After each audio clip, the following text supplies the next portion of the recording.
बिस्मिल्लाहिर्रहमानिर्रहीम। Welcome back to NCTP। Last time हमने क्या देखा था, इंट्रोडक्शन टू कंप्यूटर। इसके अंदर हमने देखा था कंप्यूटर जनरेशन्स क्या होती हैं, एवोल्यूशन क्या होता है, और एक जनरेशन से जो दूसरी जनरेशन है उसको कैसे मेजर किया जाता है। What is the difference between first generation, second generation, what are the key features they added in a new generations. और आपकी टोटल हमने इसी तरीके से फिफ्थ जनरेशन तक अपनी टर्मिनोलॉजीज़ को देखा था कि कौन कौन से हार्डवेयर और कौन कौन से सॉफ्टवेयर इसके अंदर इंटीग्रेट किए जा चुके हैं। उसके बाद हमने कंप्यूटर के बारे में देखा था। कंप्यूटर होता क्या है? Computer is an electronic machine that can take input, process that input and produce the output. तो ये तीन आपके कंप्यूटर की मेन जॉब्स थी, input, processing and finally output, to produce the output. और हमने ये भी देखा था कि whatever input you entered through your input unit like keyboard और माउस, वो तमाम इनपुट आपकी एक हाई लेवल लैंग्वेज के अंदर कंसीडर की जाती है। बट व्हाट हैपन कि जब ये इनपुट आपकी कंप्यूटर मशीन के अंदर फीड की जाती हैं तो हमने ये बड़ी डिटेल में देखा था कि your machine can only understand the machine language. There is no concept of high level English language, Urdu and any other high level to language. Then what happen और हमने यहाँ पे एक एग्जांपल भी कोट की थी कि अगर कोई Chinese professor, Chinese well recognised well known professor आपको कोई इंट्रो टू कंप्यूटर का कोर्स करवाए अपनी नेटिव लैंग्वेज में, then what happened to you? Can you people understand the concept in that language? It seems to be impossible. तो इस case में होता क्या है?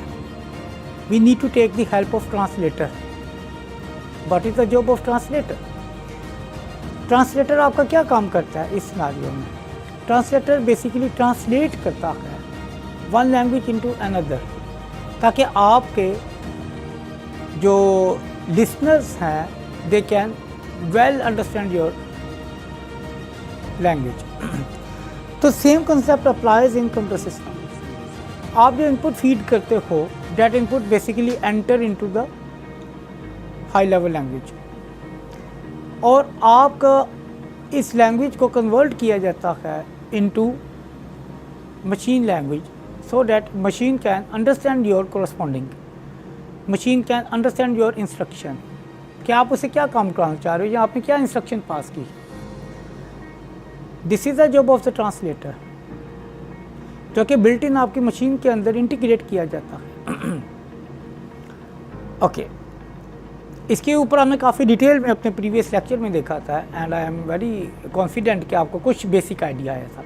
यहाँ पे मैं एक चीज़ और एडअप करता जाऊँ, जिस तरह मैंने अपने ओरिएंटेशन में भी और अपने लेक्चर नंबर 1 इंट्रो लेक्चर में भी आपसे ये कहा था कि आपका जो कोर्स मॉड्यूल है ये it is basically an advance level specialized course in cyber security.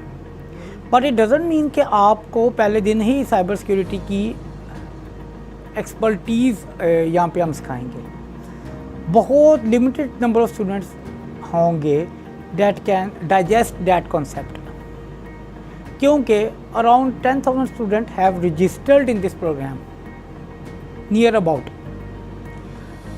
और as I mentioned you earlier in many times कि बहुत सारे स्टूडेंट तो वो हैं जिनकी बैकग्राउंड भी CS की नहीं है, या जिनकी बैकग्राउंड CS की है तो बहुत ही बेसिक लेवल की बैकग्राउंड है, या जो FSC के, इंटरमीडिएट के या मैट्रिक के बच्चे हैं that basically excel in the field of network security, cyber security, ethical hacking. तो ये कोर्स बेसिकली इस तरीके से डिज़ाइन किया गया है कि आपकी जो बेसिक नीड्स हैं it can cover all the basic terminologies, all the basic concepts, then we will move towards the networks and then finally we will move towards the cyber ethical hacking।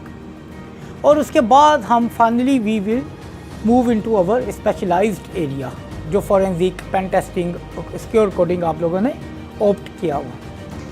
अगर आप किसी भी university के course structure का आपको idea हो तो वहाँ पे भी ये इसी तरीके का रोड मैप होता है। जो आपके पहले 2 सेमेस्टर होते हैं उसमें हम इंट्रो या आपके अलाइड कोर्सेज़ को ज़्यादा फोकस करते हैं, लाइक आपका मैथमेटिक्स, लाइक आपका calculus, like your English writing, your पाक स्टडीज़। इन किस्म के जितने भी कोर्सेज़ हैं उनको हम पहले 2 या मैक्सिमम 3 सेमेस्टर के अंदर कवर करते हैं। उसके बाद हम अपने कंप्यूटर साइंस के जो स्पेशलाइज्ड या जो एडवांस लेवल के कोर्सेज़ हैं उनको आपके कोर्स के अंदर, आपके कोर्स मॉड्यूल के अंदर एडअप करते हैं।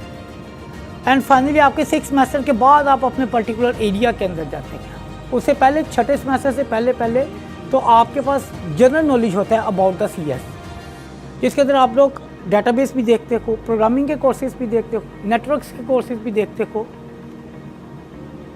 आफ्टर द 6 सेमेस्टर तब आपका स्पेशलाइज्ड एरिया आता है जिसके अंदर यू हैव टू चूज़ के इधर you need to opt networks course और डेटाबेसिस और प्रोग्रामिंग लैंग्वेज कोर्सेज। फिर डेटाबेसिस के हम आगे फर्दर लेके जाते हैं, जिसमें बिग डाटा हो गया, डाटा एनालिटिक्स हो गया, और अगर आपने नेटवर्क्स बनाना तो फिर हम इसकी सिक्योरिटी की तरफ भी ऐड करते हैं।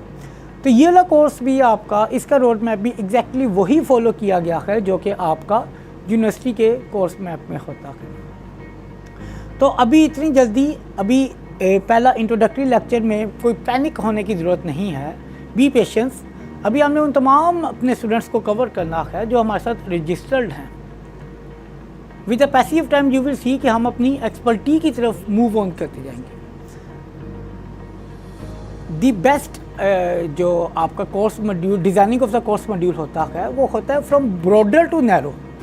We will start from the very broader concept और फिर हम आहिस्ता आहिस्ता उसको नैरो डाउन करते रहते हैं अनटिल के फाइनल में हमारा जो